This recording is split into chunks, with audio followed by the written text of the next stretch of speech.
to Dr. Fausto Corvino from Sant'Anna School of Advanced Studies in Pisa. And the title of his talk will be The Ethics of Making Polluters Pay for Climate Change, Backward-Looking versus Forward-Looking Responsibility. Fausto, please go ahead. Yes, thank you very much. Wait a second, I'll just release it here and I'll try to land the presentation. Okay, so first of all, apologies for the cover because I made a mess with with the colors, but actually you read the title, so it's fine. By the way, if you see that I'll have problems with the internet connection, please tell me and I'll try to find a solution. Well, I could start from here. These are a couple of images about climate change, and if you look at the one on the left side, basically this is the history of CO2 emissions. This shows the global trend of CO2 emissions and how it kept growing since before the Industrial Revolution. Actually, we were emitting about 0 billion of tons of CO2 before the Industrial Revolution. At the moment, we are emitting about 36 billion tons of CO2. The image on the right side, on the other end, shows the warming projection. It was published in May, but it's still very topical, because if you see, I mean, the main message of this warming projection is that even if all the countries in the world were to meet their more optimistic targets of climate change mitigation, let's say, we will fail to meet the climate change mitigation target that scientists keep on recommending. That is to say, to keep global warming below 2 degrees above pre-industrial level, or better to say, between 1.5 and 2 degrees above pre-industrial level. If we want to strive for the real mitigation target, let's put it in this way, 1.5 centigrade is above pre-industrial level, we have to decarbonize. We have to decarbonize very quickly. Actually, we have to reach the objective of net zero CO2 emissions by mid-century, and the objective of net zero greenhouse gases by 2070, more or less. In short, we need a rapid and effective energy transition. If we want to reason about a just containment of the climate threat, we can say that the just containment of the climate threat consists mainly in 2 things. The first thing is climate change mitigation, that is to say, reducing the accumulation of greenhouse gases in the atmosphere. How can we achieve climate change mitigation? I'm simplifying here, but basically this is true. I mean, through the energy transition. And what does it take to realize an energy transition? Well, basically 2 things. We have to make the price of fossil fuel higher, so as to disincentivize people to buy fossil fuel, both directly and indirectly. And at the same time, we have to lower the price of clean technologies, and at the same time we have to make clean technology more reliable. Think, for example, about electricity, electric car, solar panel, and so on. So this is the one side of a just containment of the climate threat. On the right side, we see climate change adaptation. Why? Because some negative impacts of climate change are already underway, are already locked in. At the moment, as you know, we are suffering the negative consequences of emissions that occur in the past. So some people are already suffering the negative effects of climate change and will keep on suffering the the negative effects of climate change regardless of our mitigation efforts. So basically, we also have to protect the vulnerable people, the people who are most vulnerable to the climate threats. There are 2 important concepts that are relevant in the energy transition and climate change mitigation. One concept is the one of the private cost of carbon. The private cost of carbon is the cost of the economic resources and processes that are necessary to produce any given ton of CO2. That is to say, the cost of extraction, processing, and distribution of fossil fuel, taking also into consideration all the market contingencies, that is to say, supply and demand. Whereas the social cost of carbon is given by the private cost, plus the damage that CO2 emission, here I'm simplifying by saying CO2 emission, but basically all greenhouse gases emission. I mean, CO2 is the main, among all the greenhouse gases, CO2 is the main driver of climate change. So that's why many people focus on CO2. So the social cost of carbon is given by the private cost of carbon plus the damage that CO2 emission causes to the community at large. Community at large, because if we think about carbon mainly in terms of pollution, it's the local community that suffer from it. If we think about it in terms of the accumulation of greenhouse gases in the atmosphere, it is the global community and also the intergenerational community that suffer from these negative externalities. So climate change is mainly a matter of global externalities that have been prolonged for 100 years. That is to say, both companies and individuals usually pay for the private cost of carbon, but they don't pay for the negative externalities that is caused by carbon. They unload these negative externalities on the community. And if you want, this can be considered as the biggest market failure in world history. That is to say, people emit much more carbon that it will be economically rational to do from a collective point of view, obviously.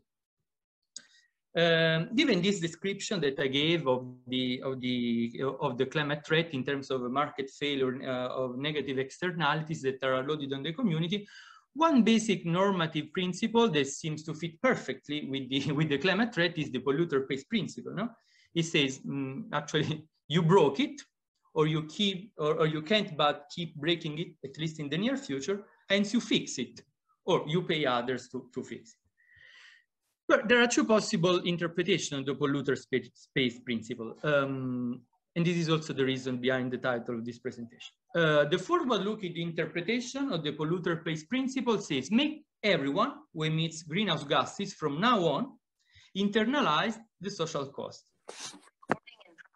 And this can be done in two ways, either by introducing a carbon tax, that is to say a tax on CO2 on the top of the market price of fossil fuel, or by a cap and trade system, that is to say, you distribute emission you fix a cap, first of all, for CO2 emission, then you distribute emission permits, and then you allow private actor to trade these permits.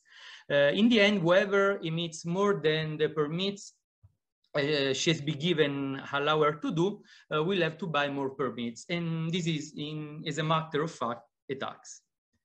Then there is another interpretation of the polluter pays principle, and it is the backward-looking interpretation. It says, make whoever has so far emitted greenhouse gases, thus contributed to the climate problem that we are experiencing at the moment, internalize ex post, that is to say now, as much of the social cost as possible for them to pay.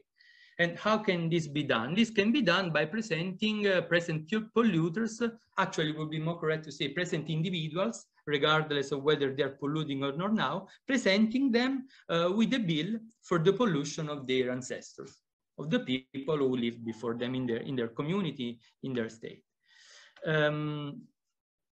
This image shows us the history, let's say the history of CO2 emission divided by world region. As you can see, there are different colors.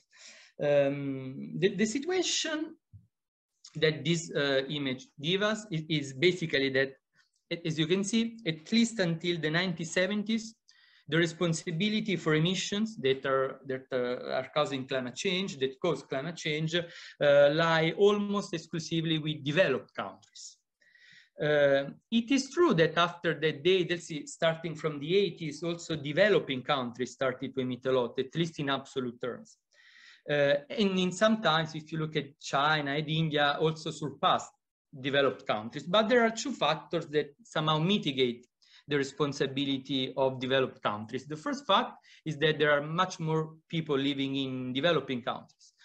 So in per capita terms, China is still emitting less than the United States, than Qatar, than Italy, the United Kingdom, and so on. Then there is another reason, and it is that it's true that China, India, and other Asian countries have emitted a lot, but especially in the past, they emitted in order to produce goods that then were exported to Western countries, to developed countries. So many people say the responsibility for this past emission should lie on importers of CO2 rather than on exporters of CO2. So given also these, these two arguments, they somehow lighten the responsibility of developing countries. If we look at this image seems to tell us that, well, developed countries are historically responsible for climate change, so now they should pay for climate mitigation and for climate adaptation. Unfortunately, there are two normative problems that make it a bit difficult to defend the backward-looking interpretation of the polluter pays principle. The first problem is the so-called excusable ignorance objection. It's to say, well, past polluters were completely unaware of the effects of the greenhouse gases emission, at least until the 90s, because usually people tend to say that, well, it's after the 1990 when the first IPCC assessment report was published that the unanimity of the scientists on climate change and the effects of climate change was declared. So it's after 1990 that you cannot say that you didn't know about climate change. You can say, no, well, also before 1990, people could feel that scientists were unanimous about it, but however, the excusable ignorance objection say there is a date that is 1990, 1980, as you prefer, and before this date, past polluters were unaware of the consequences of climate change, and it's unreasonable to hold them morally responsible for the intergenerational climate harm that they caused. And then there is another objection, and it is the powerlessness exemption. Powerlessness exemption. It says, well, the present generation, here makes the example of America, the present generation of Americans cannot be considered responsible for the emissions that were caused by the past generation of Americans, because the present generation of Americans could have done nothing to prevent the past generation of Americans from emitting CO2. How to respond to the first objection, that is to say, to the excusable ignorance objection? Well, one first reaction could be, we could simply adopt a strict liability interpretation of responsibility and says that knowing about the effects of someone's action is somehow irrelevant for a person to acquire remedial responsibility. In my view, this is quite a strong position to take because it's based on a moral principle that I think many people would find like inadmissible in the majority of other cases, namely that person A has a compensatory duty towards person B beyond what is established by law for any harm caused by action A that is performed by person A, even for the harm that has nothing to do with the reason why person A performed X. Suppose, for example, that person A and person B are playing a game of poker. And A cheats and make B lose. B is very poor. It happens that B is very poor and B loses the last money that he had in the game, so B decides to kill himself. Obviously, can we say that person A, who certainly did the wrong thing in cheating in poker, but was completely unaware of B's financial situation, is responsible for B's death? Or maybe also that A is responsible for compensating the relatives of B for the losses that they have suffered? I think it's too strong a position to take. But then we can discuss it, obviously, during the question time. Then there is another possible response, and it is recurring. Well, we could recur to backward induction and say, even after people came to know about climate change, so let's say after the 1990, the global emission level did not decrease. Actually, they increased. So we may infer from this fact that even though people in the past had known about climate change, about the effects of greenhouse gases, the negative effects of greenhouse gases on climate, their emission trend would have basically remained the same. I mean, this is empirically incontrovertible, meaning that it's true that after people came to know about climate change, they did not change their behavior. The problem, however, as been rightly explained by Simon Caney, is that this kind of response to the excusable ignorance objection passes over arguments of procedural justice that I think are well established in the philosophical literature. That is, if we really recur to this response to the excusable ignorance objection, we will consider pre-1990 polluters morally responsible for something they did not commit. That is to say, continuing to emit greenhouse gases despite knowing the negative effects on the climate, just because post-99 polluters did the same. And I think it's quite unreasonable because it violates procedural justice. Then there is a third possible response, and it consists in disentangling moral responsibility for climate change from moral blameworthiness. A good argument, in my view, is given by Alexa Zellenti in a paper that she wrote in 2014, when she said that those people who emitted CO2 in the past, before knowing the negative effects of climate change, were acting outside what Zellenti defines as the sphere of secure competence. That is to say, they didn't know about the negative effects of greenhouse gases, but they were in the position to know that they were dealing with something that was not fully under their control. So the standards of care were more stringent than with other activities. So ignorant emitters who acted outside their sphere of secure competence now are outcome responsible of climate change. There is no room here to discuss the Zellenti interpretation of outcome responsibility. I can say that I find her normative argument convincing, quite convincing, but I have a problem with their empirical assumption. Why? Because it's true that since the Industrial Revolution, everyone had the feeling that humans were interfering with the environment in an unprecedented way. I mean, if you look at the images of the industries during the 19th century in Great Britain, for example, or if you read novel, book, and so on, you have these tales of the dark skies because of the smoke that was coming from industry. So people had the feeling that the industries were polluting. But it's much less sure, however, that factory owners and workers in the 19th century, but also in the first half of the 20th century, could understand the effects of CO2 on the climate. I mean, they could understand the effects of CO2 on their local environment. But I'm not sure, actually, I don't think that they could understand that that they were contributing to something like climate change. Okay, let's put the first objection apart. I'll come back to this later, and let's try to analyze the second objection, the powerlessness exemption. That says actually we should not blame present Americans from the mission of past Americans because present Americans were not in a position to prevent past Americans from emitting. There is one easy solution to this: is just give up on methodological individualism. We could simply say, well, it's not individual American citizens who are responsible for the emission of past Americans. It's the American community in itself, which replicates itself through public institutions and so on, that is responsible for emission. So are the actual member of the American community who should shoulder the burden of compensating the victims of climate change. Unfortunately, I think, at least in my view, this creates three problems. The first problem is that if we really give up on methodological individualism, then we cannot embrace moral individualism.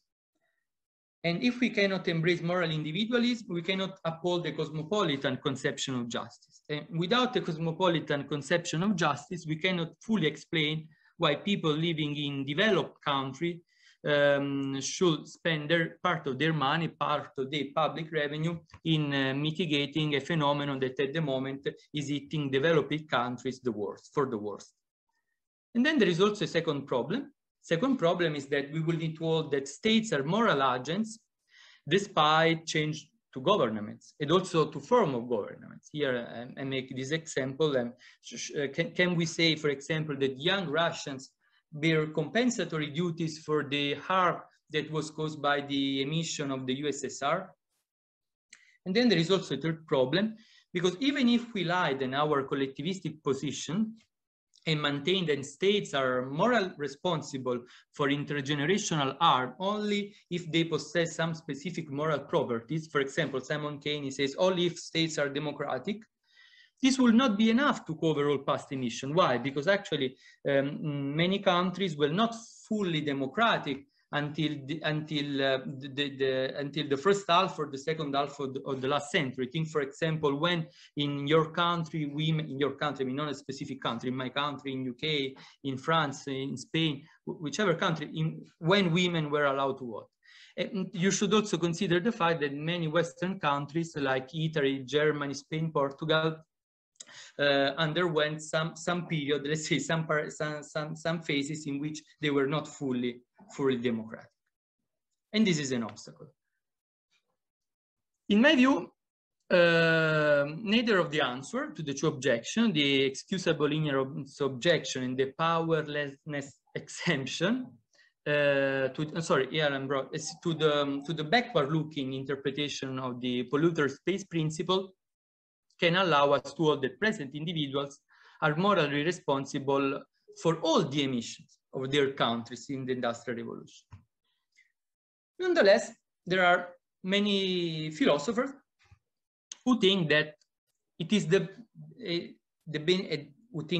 beneficiary pays principle could help us to address historical climate injustice without incurring in all the complexities of the backward-looking interpretation of the polluter space principle that I was presenting before. The beneficiary pays principle says this: well, the emission by the past generation of developed countries have caused harm to the present generation of people living in developing countries. And the present generation of people living in developed countries have benefited from these emissions in terms of economic growth, in terms of infrastructure, in terms of technological development, and so forth. They have benefited from this emission much more than the present generation of people living in developing countries. Therefore, there are reasons of justice. Some people interpret it as compensative justice, some other distributive justice.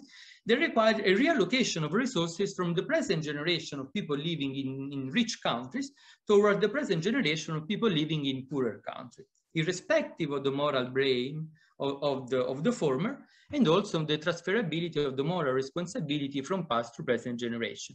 So actually, it is the present generation of people living in rich countries who are committing an injustice, because they are preserving the unjust benefit that they receive from unjust emissions. So it's them to blame, and they have the moral responsibility for compensating the victims of climate change.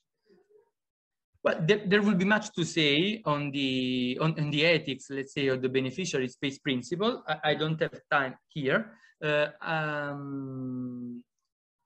Just like you're over time, but sorry? You can use your extra time to finish. You're just over 20 minutes, but you can just please go on to finish. Sorry, yeah, just 2 minutes, and I finish. I just think that a short series of non-ideal consideration should convince us that neither the beneficiary pays principle nor the backward-looking interpretation of the polluter space principle can work. Why? Because actually we are still lagging behind in our mitigation effort. And if we present the bill for historical climate responsibility in addition to the bill for future pollution, we risk undermining any chance of developed countries to adopt a forward-looking interpretation of the polluting pays principle in its fullness.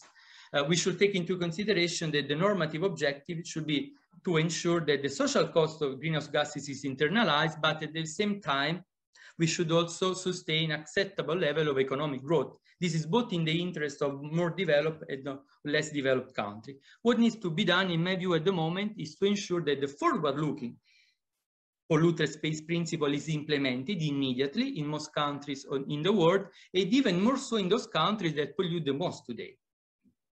This is the only path to effective climate mitigation. And this is my last slide.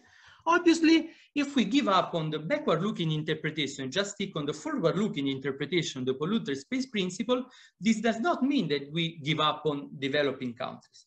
Why? Because the forward-looking interpretation of the polluter space principle will realize a lot of public revenue, both in terms of direct and indirect taxation of greenhouse gases, and there is nothing to prevent some of this revenue be transferred from developed to developing countries. Why? Because the negative externality is global. So, for example, part of the public revenue that derives to through national carbon taxes could be spent globally to compensate the victims of the negative externalities of climate change. At the same time, another way to meet the international normative requirement without transferring money from one country to another is through investment in green technology by developed countries in the interest of developing countries. Developing countries will obviously and directly benefit from this investment because, first of all, they could play their part in the energy transition. At the same time, they could also lower costs, for example, through energy efficiency, through lower cost of energy production. And I stop here because I don't have time for the conclusion, but we can discuss it in the during the question time. And sorry for the delay.